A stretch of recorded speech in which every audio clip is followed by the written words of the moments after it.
술을 마시고 나서 목욕을 하면 술이 깰까? 술을 가볍게 마셨을 때 목욕을 하면 술을 깨는데 어느 정도 도움이 되지만 술을 많이 마셨을 때는 목욕하는 것을 피해야 한다. 술이 취한 상태에서 목욕을 하면 심장이 무리를 느끼고 심각한 경우 뇌출혈의 위험도 있다. 술을 많이 마시고 난 다음에 목욕을 꼭 해야 한다면 술자리가 끝나고 난 뒤부터 2~3시간 정도 틈을 두고 나서 해야 하며 따뜻한 물과 찬물을 번갈아 가며 목욕을 하면 술을 깨는데 도움이 된다. 또는 미지근한 물에 정종 한 잔을 부은 뒤에 몸을 담그고 있으면 술을 마시고 난 뒤에 느끼는 피로를 풀 수 있다.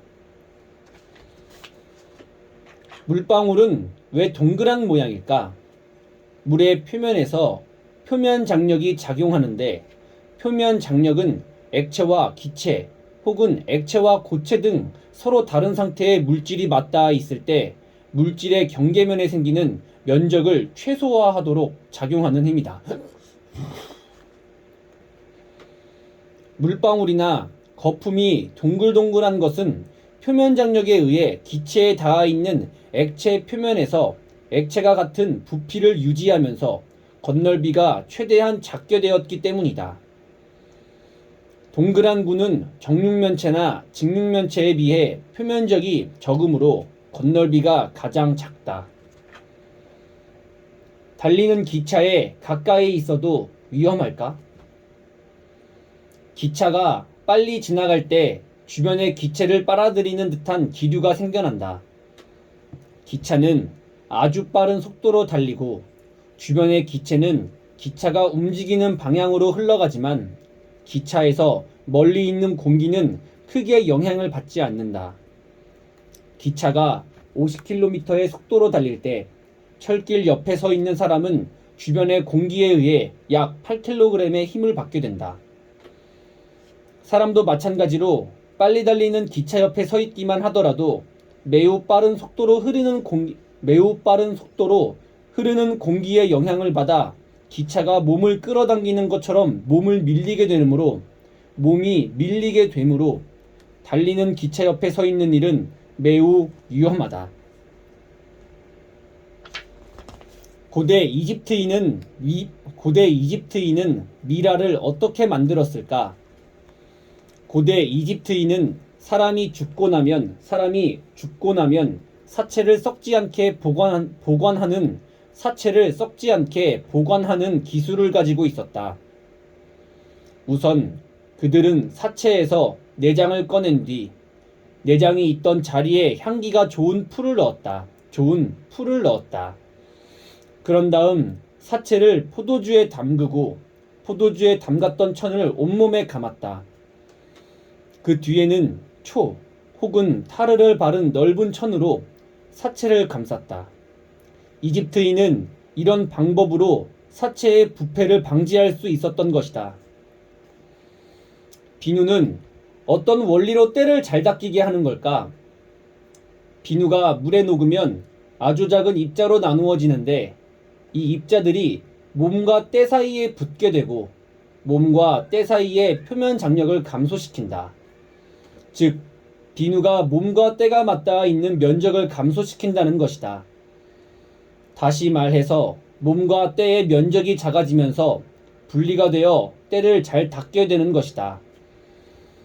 표면 사이의 장력을 감소시키는 비누와 같은 물질을 계면 활성제라고 하며 샴푸, 세제 역시 같은 원리로 때를 씻어낸다.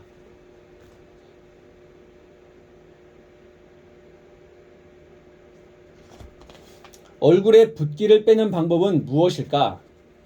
보통 아침에 일어났을 때 부은 얼굴을 보게 되는데 가장 효과 좋은 방법은 감자를 갈아서 눈썹 위에 붙여놓는 것이다.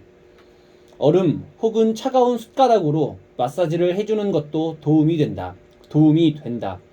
해주는 것도 얼음 혹은 차가운 숟가락으로 마사지를 해주는 것도 도움이 된다. 또는 녹차 티백을 얼음물에 잠시 동안 담갔다가 얼굴에 약 3분 정도 얹어 놓으면 붓기가 빠르게 가라앉는다. 세안을 할 때 녹차 티백을 담근 물로 하는 것도 효과가 좋다. 녹차의 타닌 성분이 근육과 피부를 조여 준다고 한다. 차를 따라 마시는 잔 외에 잔을 받치는 접시는 왜 필요할까? 영국의 옛날 신사들은 차를 마실 때 잔에 들어있는 차를 접시에 조금씩 따라 마셨다. 그 때문에 차를 따르는 잔 외에 접시도 필요했는데 그것이 지금까지 전해져 내려와 찻잔을 받치는 접시가 있는 것이다. 오래된 기름은 어떻게 버려야 할까? 기름을 그대로 배수구에 버리면 수질이 오염되기 때문에 수질이 오염되기 때문에 절대로 그냥 버려서는 안 된다. 기름을 버릴 때는 우유팩에 신문지 혹은 안 쓰는 천을 넣은 다음 기름을 부어서 신문지나 천에 스며들게 한 다음 입구를 막아 쓰레기통에 버리는 것이 좋다.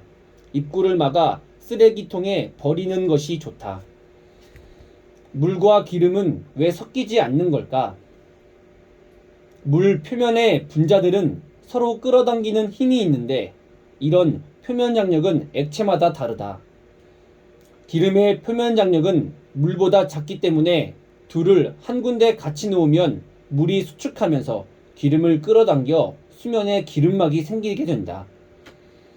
그리고 물과 기름을 한 그릇에 담으면 물 위로 기름이 뜨는 것을 볼 수 있는데 그 까닭은 물보다 기름의 밀도가 더 작기 때문이다. 왼손잡이인지 아닌지 알 수 있는 방법은 무엇일까?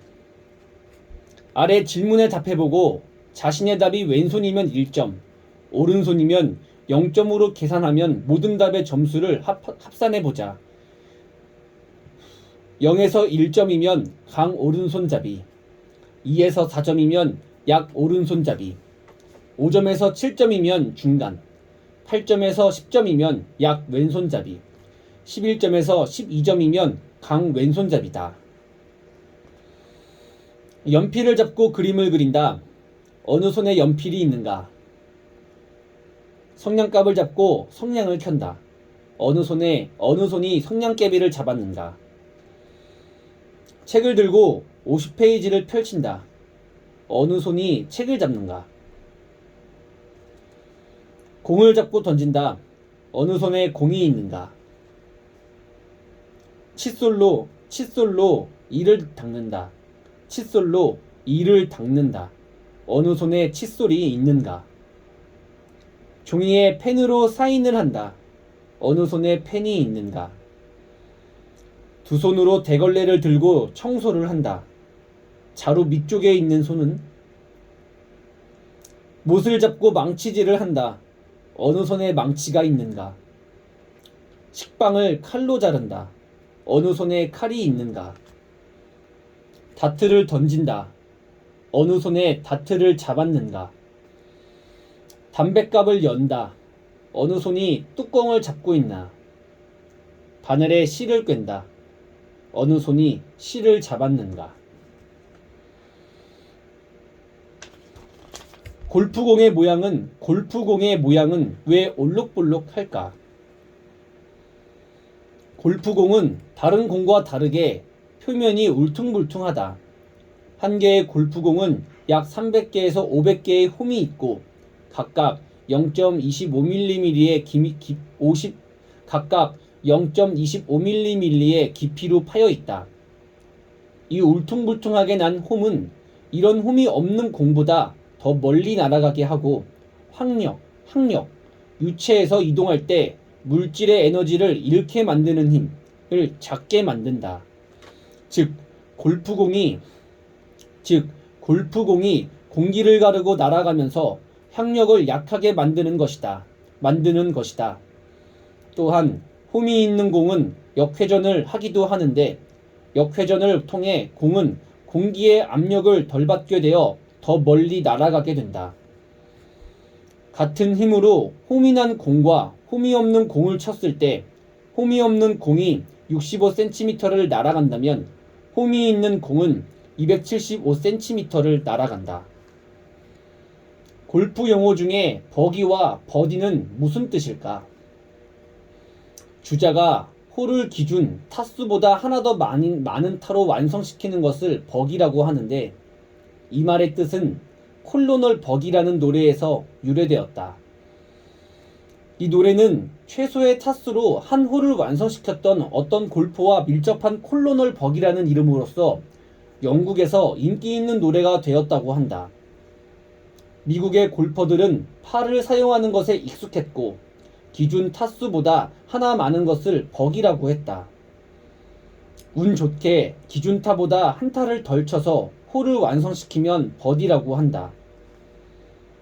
1900년대 초에 애틀랜타 시 컨트리 클럽에서 3번의 샷으로 4홀을 완성시킨 한 골퍼가 이것이 바로 버디다 라고 말한 것에서 유래된 말이라고 한다.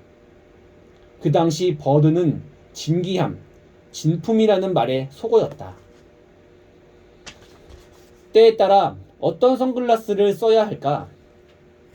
야외에 나가 드라이브를 할 때는 넓은 시야를 확보해야 하고 눈이 편안해야 하므로 녹색 렌즈를 선택해야 한다. 녹색 렌즈는 눈을 덜 피로하게 하기 때문이다. 시내를 주행할 때는 교통 신호등의 색깔을 확실히 구분할 수 있는 갈색 렌즈가 좋다.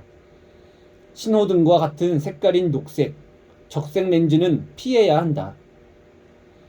흐린 날이나 야간에 운전을 해야 할 때는 물체를 선명하게 볼 수 있도록 노란색 렌즈를 쓰는 것이 좋다.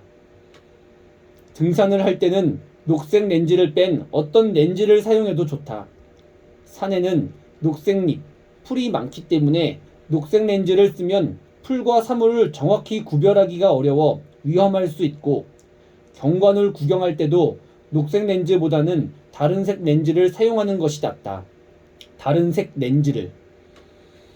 바다, 강, 수영장은 햇빛을 받아 빛이 강렬하므로 눈이 쉽게 피로해진다. 그러므로 빛 반사를 제거해주는 특수 편광 렌즈를 사용하거나 습기를 방지해주는 수막 처리 렌즈, 자외선 차단이 되는 렌즈를 선택해야 하며 갈색 렌즈가 좋다.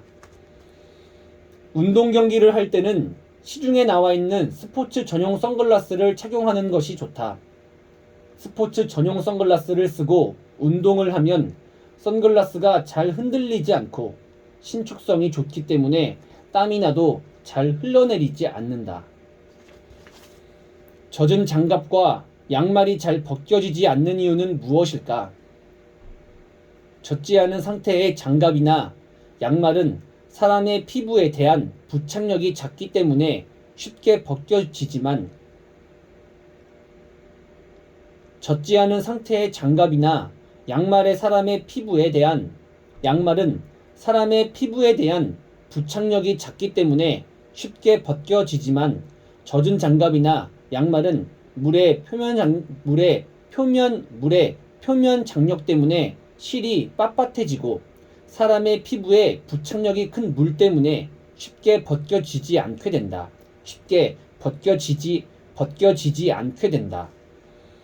손을 씻고 물기를 제거하지 않은 채로 장갑을 낄 때 힘들게 껴지는 것도 손에 붙어있는 물방울들이 장갑을 끌어당기기 때문이다. 소금을 안 먹으면 어떻게 될까?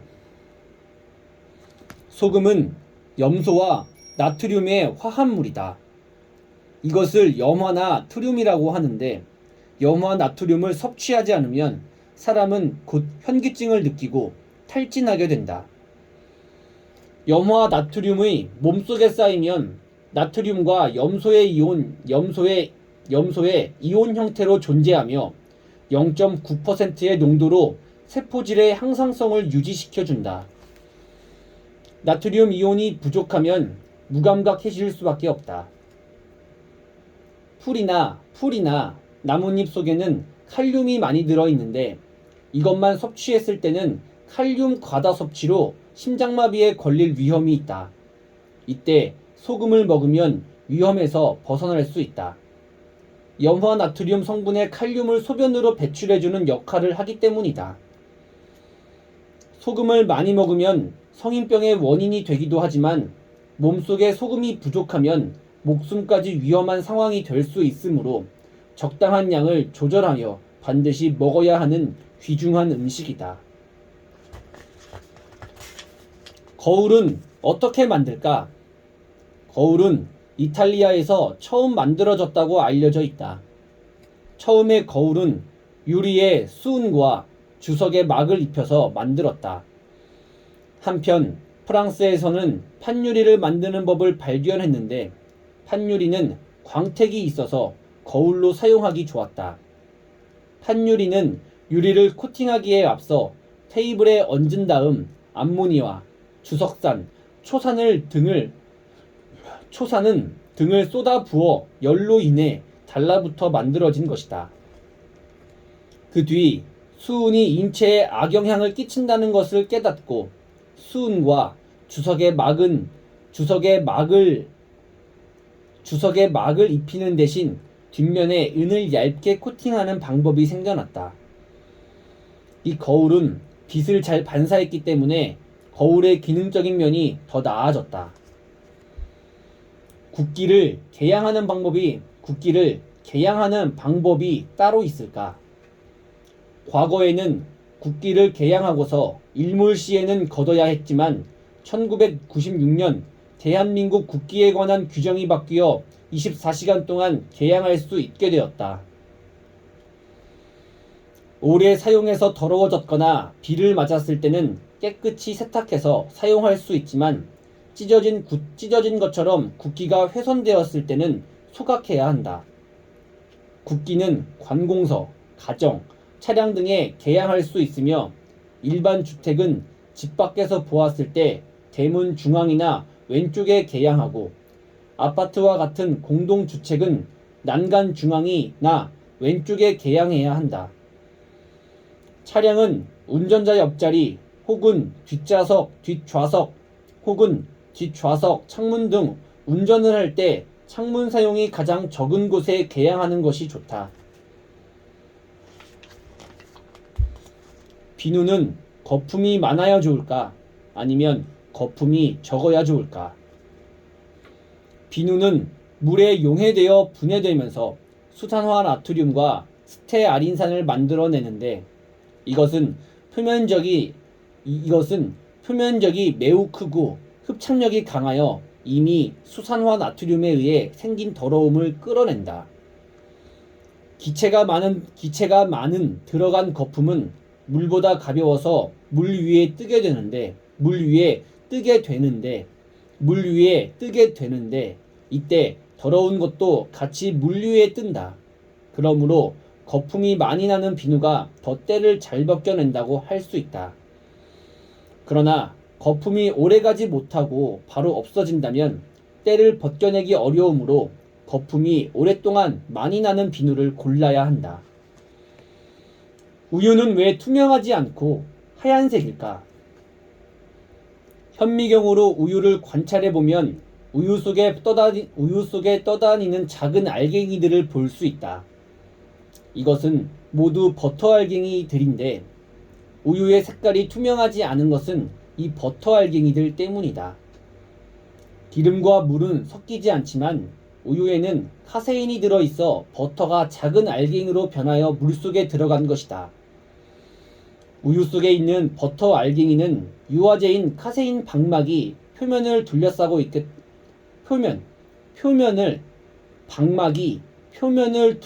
있기 때문에 버터 알갱이끼리 합쳐져 큰 버터가 되지 않는다. 우유 속에 카세인이 점결되어 버터 알갱이의 카세인 방막이 벗겨지면 버터 알갱이끼리 음결되어 큰 덩어리가 되는데 이때는 우유가 상한 것이다. 통조림은 어떻게 상온에서 오랫동안 보관할 수 있을까? 통조림을 만들 때는 원료 처리와 조미 처리하여 깨끗한 통조림통에 넣는데 가열하여 공기가 들어가지 않도록 기계로 공기를 뽑아낸다. 그런 다음에는 밀폐한 통조림을 철저하게 살균 처리한다. 이런 과정은 통조림통 안에 세균이 들어가지 않게 하기 위해서 꼭 필요한 과정이다. 통조림은 이런 과정을 거쳤기 때문에 서늘하고 건조한 장소에 두면 오랫동안 보관할 수 있지만 통조림통의 위와 바닥이 볼록하게 튀어나온 것은 식품이 변질된 것이므로 먹는 것을 삼가야 한다. 이런 통조림의 뚜껑을 열면 기체가 나오는데 이 기체는 통조림 속에서 만들어진 수소다. 통조림통의 위와 바닥이 볼록하게 튀어나온 까닭은 통조림통의 도금층이 벗겨져 음식물 속에 들어있는 유기산이 철과 전기화학 반응을 일으키면서 수소를 방출하기 때문이다. 한편 만든 지 얼마 안 된 통조림은 재료와 조미료가 제대로 섞이지 않아 맛이 덜하므로 만든 지 6개월, 1년 정도 된 통조림을 골라 먹는 것이 좋다. 시냇물 소리가 나는 곳은 어디일까? 시냇물은 높은 곳에서 낮은 곳으로 흐른다. 그러는 가운데 물에 공기가 들어가고 이 공기는 기포가 되었다가 소리를 내면서 터지게 된다. 이 소리와 함께 시냇물이 흐르면서 바위나 돌멩이에 부딪힐 때 공기를 진동하는 소리가 합쳐져 우리가 시냇가에서 들을 수 있는 시냇물 소리가 되는 것이다. 맨홀 뚜껑의 모양은 왜 둥그런 것일까? 맨홀 뚜껑이 사각형이면 자동차가 지나갈 때 바퀴에 긁혀 벗겨지거나 떨어질 염려가 있기 때문에 일반적으로 동그란 모양으로 만든다. 원 모양의 뚜껑은 중심선의 어디를 잡아도 모두 같은 길이이기 때문에 부서진다면 모를까 떨어지지 않는다. 자동차가 지나다니지 않는 도로의 구석이나 위치가 낮은 곳에서 간혹 정사각형 또는 직사각형의 맨홀을 볼 수 있다.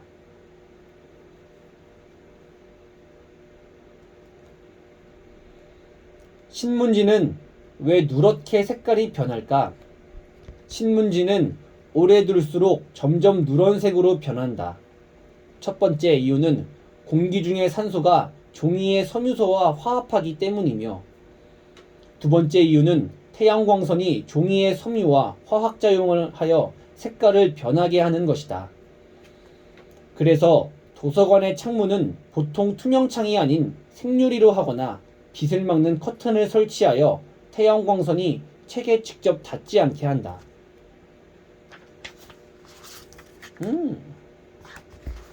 너무 재밌는데?